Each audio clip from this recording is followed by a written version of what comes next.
그럼 2부 첫 순서 마켓세븐으로 이어가 보겠습니다. 오늘 함께할 분은 리더스 인덱스의 박주근 대표입니다. 안녕하세요. 네, 안녕하세요.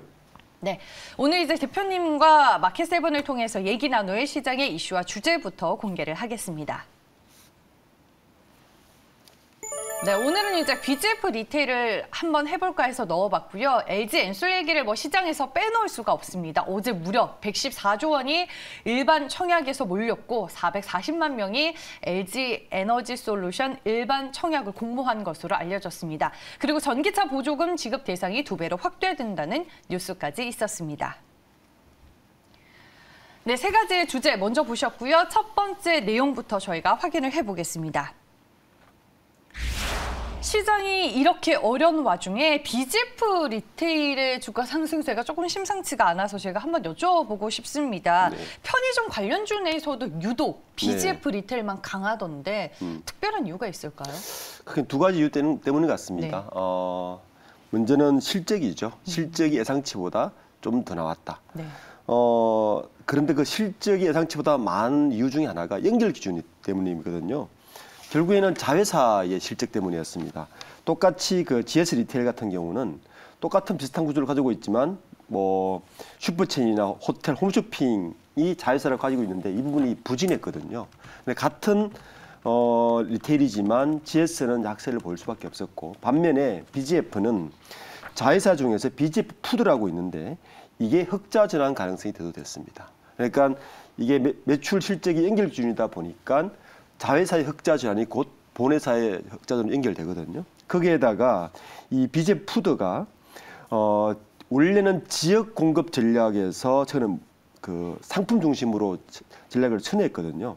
그러니까 이렇게 되면 그 코스트 다운 효율화가 가능하고 그러면 장기적으로 수익이 날 것이라는 예상이 지금 시장에 나와 있습니다. 그러니까 그러면 자회사 실적이 좋으니까 본회사인 GS 리테일, BGF 리테일도 실적이 좋아지는데 거기다 플러스해서 이 코로나 영향으로 인해서 지금 거리두기가 계속 되지 않습니까?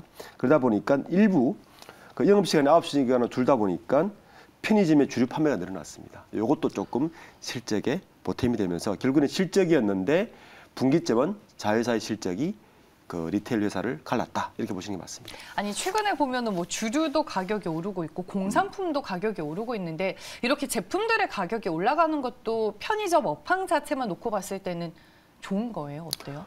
좋은 거죠. 네. 예. 그러니까 원래 가격이 오르면 다른 소비자 물가 같이 오르는데 네. 편의점은 사실은 그 물가 자체만 가지고 있잖아요. 근데 그런 것들을 다른 곳 소비를 하게 되면 다른 부가세가 붙으니까 네. 사실은 편의점에서는 물가 올랐을 때는 일반 서민에게서는 그 편의점이 좀 더 유리한 측면이 있는 거죠. 어제 이제 한 증권사에서 이제 유통을 담당하고 있는 애널리스트의 코멘트를 보니까 예전에 편의점 관련주들의 주가 흐름이 강했었던 시기가 담배값이 인상됐을 때 네. 그때였다라는 내용이 있던데 네. 원래 이렇게 제품 가격과 편의점은 좀 많이 연동이 되나요? 그렇죠. 특히 네. 그 서민들이 주로 사는 물가들. 물가가 올랐을 때는 편의점이 반사이익을 좀 받을 수가 있습니다. 네. 그러니까 지금처럼 코로나 시기에 일반 사람들이 가장 많이 찾는 리테일 쪽에서는 이렇게 9시까지 제한을 둔다거나 주류값이 다른 물가가 오를 때는 오히려 편의점이 상대적으로 반사이익을 볼 수 있는 거기 때문에 그럴 때 편의점주를 유심히 보는 것도 하나의 방법입니다. 앞서서 이제 GS 리테일보다 BGF 리테일이 유독 더 강한 이유에 대해서 말씀을 해주셨는데 두 업체만 놓고 봤었을 때는 순수 편의점에 가까운 업체는 BGF 리테일이에요. 그렇습니다. 네. 그렇군요. 네. 그러면 이제 궁금해지는 게 지금 시장이 대내외적으로 어수선하고 또 변수가 많잖아요. 이럴 때는 또 경기 방어주가 네. 하나의 대안이 되는 건지. 그렇습니다. 이게 이제 2015년도에 계속 올라가거든요. 네. 그러니까 미국 금리가 2015년도에 인상이 한번 됐었어요. 그때 한번 되새겨 보니까 그 당시에 시장이 막 출렁했을 때 경기 방어주가 우위에 섰다는 거죠. 그러니까 이번에 그 제롬 파월 미 의장이 그 인플레 파이트로 나서고 있으면서 돈줄을 지금 재고 있지 않습니까? 그러니까 금리가 인상되니까 그러면 2015년도와 마찬가지로 지금도 경기 방어주가 좋을 것 아니냐라는 게 떴고 그래서 그 경기 방어주 첫 번째가 방산주가 뜬 거죠. 그런데 이제 여기에 몇 가지 이제 좀 봐야 되는 게 있습니다. 원래 경기 방어주가 뜨면 업종별 좀 돋보이는 종목들은 통신 서비스나 음식료, 담배 가전 경용품 같은 게 원래 뜨거든요. 경기 방어주로. 그런데 이제 2015년도와 좀 차이를 볼 필요가 있어요. 어떤 차이가 있냐면은 당시에는 국제 유가하고 에너지가 가격이 하락했는데 지금 반대 현상이 일어나고 있거든요. 네. 그래서 요거는 좀 감안을 해야 되고, 그리고 당시에는 물가 상승률이 0%였습니다. 지금 미국이 어떻습니까? 물가 상승률이 7%까지 올라가지 않았습니까? 이런 두 가지 측면에서 과연 똑같은 현상이 벌어질까라는 것을 한번 고민해 봐야 되는 거고요. 어쨌든 지금 현재 미국 연준이 긴축에 대한 방어 전략을 하고 있기 때문에 이런 방어 전략에 대해서는 좀 혹시 미국 주식을 투자하시는 분들이나 이런 쪽에서는 그런 걸 염두에 두고 좀 전략을 짜는 것이 맞다고 봅니다. 그럼 지금 시장에서는 3월 FOMC까지는 좀 확인을 해보자라는 심리가 크잖아요. 네. 그러면 3월 달까지는 좀 경기 방어주로 포트폴리오를 구성하는 것도 도움이 돼요? 지금은 방법이죠. 어쨌든 금리가 오르기 시작하면 성장주는 한계가 있거든요. 네. 어차피 그 돈들 아마 자금들은 방어주로 갈 가망성이 더 높은 거죠. 지금처럼 금리가 오르고 시장이 출렁이지 않습니까? 이런 출렁일 때는 어쨌든 굉장히 보수적으로 투자를 할 수밖에 없기 때문에 방어주가 상대적으로 돋보일 수밖에 없는 아마 시국이 될 것 같습니다. 그러면은 대표님께서는 경기 방어주 내에서 이제 섹터가 좀 많잖아요. 네. 뭐 소비재도 있을 거고 유통도 있을 거고 앞서서 뭐 방산주도 언급해 주셨는데 어떤 섹터가 좀 지금 시점에서는 가장 맞다라고 보세요? 지금 저는 네. 이제 방산주를 봅니다. 네, 방산주가 가장 이 경기 출렁일 때 가장 안정적이고, 네. 그리고 좀 시국이 뭐 소련의 어떤 우크라이나 침공이라든지 이런 여러 가지가 있어서 방산주가 이럴 때는 가장 좀 안정적으로 갈 수 있는 확률이 높고, 소비재주는 아무래도 지금 아까 2015년도하고 비슷한 상황이지만 유가라든지 에너지 값이 지금 급등을 하고 있고 네. 물가가 오르기 때문에 약간 그 출렁임에 같이 출렁일 수 있어서 좀 안정적인 것은 그쪽이 아닐까라는 생각이 듭니다. 네, 알겠습니다. 저희가 BGF 리테일이 시장 흐름과는 반대로 유독 강해서 그 독주에 대해서 먼저 분석을 해봤고요. 다음 두 번째 이슈로 넘어가 보겠습니다. LG 에너지 솔루션의 신기록입니다. 진짜 뭐 와이프의, 남편의, 아들의, 딸의, 뭐 사돈의 8촌까지 뭐 LG 에너지 솔루션 청약 붐이 어제 뭐 네. 장난이 아니었습니다.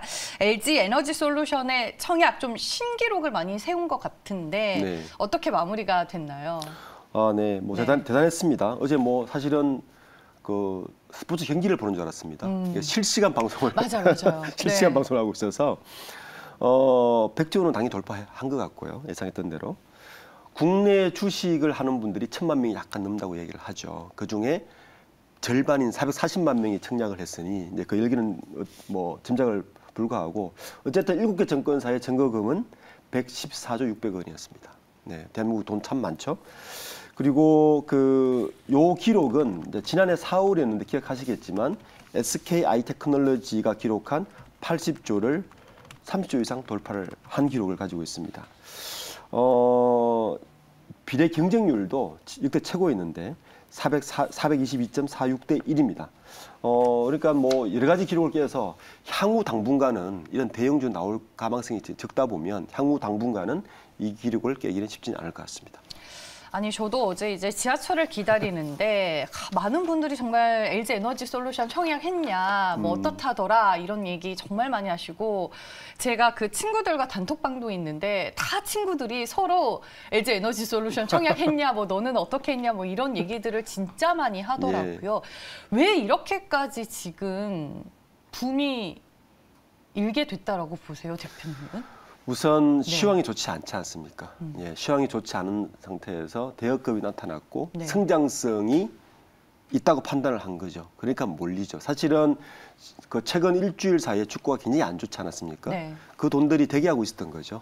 LG 에너지 솔루션으로. 그러다 보니까 시황 자체를 흔들 만큼의 그 시장이 좋지 않았다는 게 첫 번째고, 그리고 이 시장이 좋지 않은 상태에서 굉장히 포텐셜이 높은 기업이 나타났다는 것이 아마 이 흥행의 가장 큰 주요 포인트였던 것 같습니다. 지금 이제 솔직히 LG 에너지 솔루션 상장을 앞두고 뭐 따상이 가능하냐 뭐 이렇게 물어보시는 분들도 많고 관련 기사들도 많이 나오는 것 같은데 모르겠어요. 솔직히 LG 에너지 솔루션의 주가는 상장 당일날 돼봐야지 알 수 있는 것 같고, 상장 후에 그러면 우리가 좀 이벤트로 볼 만한 요소들이 어떤 것들이 더 남았는지 LG 에너지 솔루션의 주가와 더불어 이제 시장의 방향성을 우리가 좀 어떻게 준비를 하면 좋을까요? 우선 그 다음 주 27일이죠. 네. 상장되면 저는 다상 정도까지는 가지 않을까라는 예상은 살짝 조금 해봅니다. 왜냐하면 그 현재 투자할 그 시장이 네. 이런 대여급 이상을 나올 만한 곳이 흥행이 별로 없어요. 네, 그러다 보니까 묶여있던 자금들이 많이 갈 가능성이 지금 높고 전체적으로는. 그리고 두 번째는 LG 에너지솔루션을 어떻게 평가할 것인가의 문제인데 네. 중국의 CATL과 많이 평가를 하지 않습니까? 기본적으로 보면 중국의 CATL이 작년 한 해에만 80% 급등을 했습니다. 지금 좀 폭락을 하고 사실이 있거든요. 그건 여러 가지 이유가 있겠지만 너무 오른 것에 대한 반사작용도 있고 그리고 중국 시장 자체가 최근에 완성차들이 CATL에서 빼고 있어요. 어쨌든 그렇게 하더라도 CATL이 288조인데 LG 에너지솔루션이 따상을 하지 않고 30만 원만 가도 70조란 말이에요. 그럼 4분의 1 가격인데 근데 전체로 캐파를 보면 CATL이 올해 그 생산 능력이 158기가와트입니다. 그런데 LG 에너지솔루션의 생산 능력이 155예요. 차이가 거의 없어진 상태인데 지금 퍼만 봐도 CATL이 LG 에너지솔루션의 2배거든요. 그러면 상대적으로 너무 저평가 아니야? 주가 4분의 1밖에 안 되는데 그렇지만 이제 한 가지 볼 부분이 있습니다. 뭐가 차이가 있냐면은 CATL은 구조가 달라요. LG 에너지솔루션이 하고 CATL은 들어가 보시면 원재료 투자부터 완성차 투자자까지 투자자가 다 들어와 있어요. 네. 가치가 높을 수밖에 없습니다.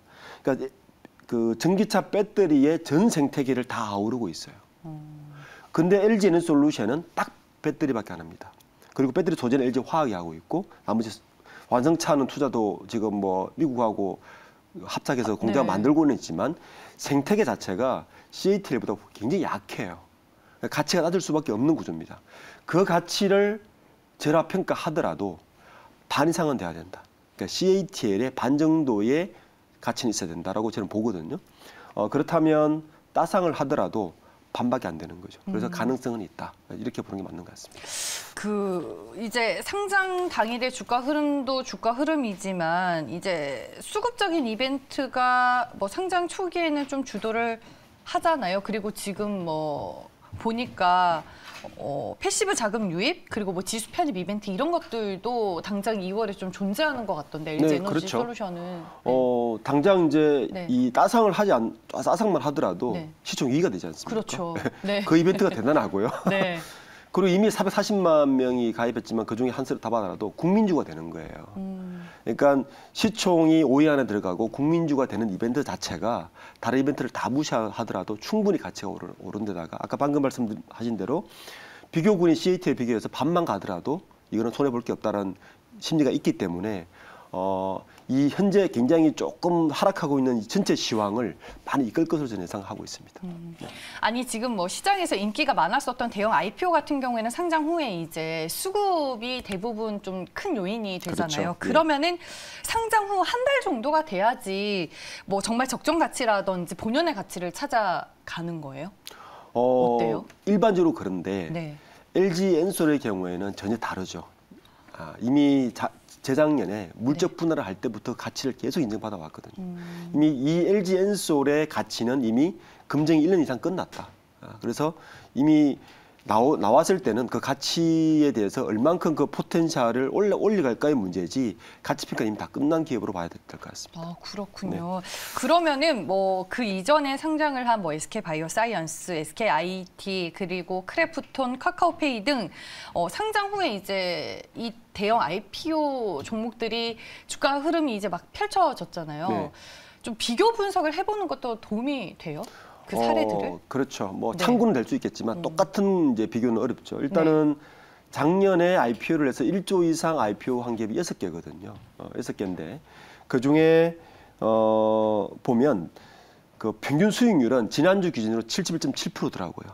그런데 그 가장 높은 수익률은 SK 바이오사이언스인데 238%였거든요. 굉장히 그때는 수급이 사실 좋았고요. 작년에 기억하시겠지만 작년에 연초에는 수급 상황이 너무 좋았어요. 그게 그대로 반영됐었고 반면 하반기에 했던 기업들은 그 수급 상황과 좀 맞물리는 것 같아요. 크래프톤을 보면 공모가 대비 26.2% 하락했거든요. 그러니까 이제 그 이유는 이런 것 같습니다. 수급 상황을 봐야 되고요. 두 번째는 그 기업의 본연의 가치를 평가를 해야 되는데 이 두 개가 같이 맞물렸을 때는 SK 바이오사이언스처럼 급등을 해버리는 거죠. 200% 이상 올라가는데, 근데 가치는 한번 상장해봐야 알겠어. 수급도 좋지 않은데 가치는 상장해봐야 알겠어. 그러면 사실 그렇게 흥행을 하지 못하는 거죠. 그런 면에서 봤을 때 LG 에너지솔루션은 수급 상황은 지금 그렇게 쫙 좋은 상황은 아니지 않습니까? 네. 그런데 이미 가치 자체는 1년 이상 검증을 받았기 때문에 한쪽 변수는 사라졌다. 한쪽은 사라졌기 때문에 이 정도면 다른 상대적 가치를 봤을 때 충분히 평가할 만하다 이렇게 볼 수 있을 것 같습니다. 네, 알겠습니다. 27일 이제 상장이 참 궁금합니다. 어떤 주가 흐름이 펼쳐질지. 청약을 받으신 분들은 이걸 당일에 팔아야 되나 아니면 좀 더 들고 가야 되나 가치가 좋다고 하니까 이런 고민을 하실 것 같고, 청약을 안 하신 분들은 진짜 이런 표현이 될지는 모르겠지만 LG 에너지 솔루션 이놈의 상장과 청약 빨리 좀 끝나라 이렇게 생각하시는 분들도 계실 것 같은데 모르겠어요. 이제 상장 후에 시장에서 그리고 증권가에서 어떤 가치를 좀 부여하는지 저희도 한번 좀 지켜보면서 매일매일 가치 이슈로 짚어드리도록 하겠습니다.